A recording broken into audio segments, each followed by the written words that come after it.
ja si myslím, že ty vlastne chceš, aby on tu s nami žil. Že ty chceš, aby on tu s nami žil. Tu v našom byte, v izbe nášho budúceho dieťaťa. Neviem prečo, takto to cítim. Že ty si nie si istá, koho z nás dvoch vlastne miluješ, hej? Že či mňa, alebo jeho? Prestaň!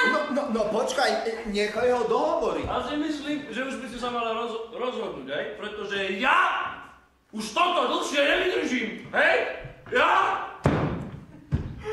už toto jednoducho nevydržím.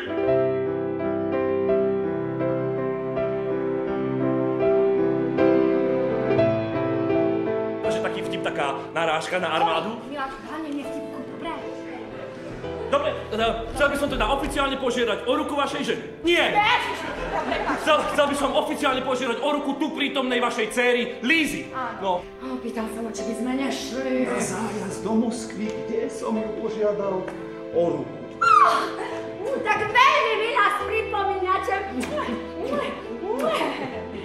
A to som ešte chcel dodať, že pán generál, hlásim, že som vašu dceru požiadal o ruku. Že hlásim, akože taký vtip, taká narážka. Kony, už nepí. Narážka na čo? Uvidíš, vaše manželstvo bude lepšie. Tvoj kon je fantastický. Neviem, niekedy mám pocit, že sa dusím. No, tak tie polož na bok a teraz vyskúšaj tieto. Jaroslav je... bol môj terapeut. Prvý terapeut. A na čo nám je teraz terapia?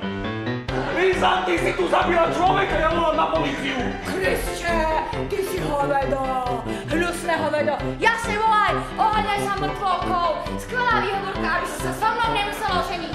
Nechaj si tú falošnú pokoru, vypočúval som tisíce takých ako si ty všímavej šlovia západných mocností. Len trošku z centra agresie vytieklo, tuto ako je to také zatlačené. Má také zatlačené. No takže, budeš žiť. Hej. Líza, nebojmo, neutečneš. To spočíva sloboda.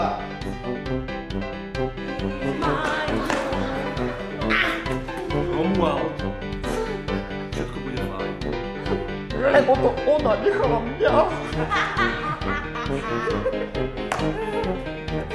Dostal do držky, až mu spadli parohy.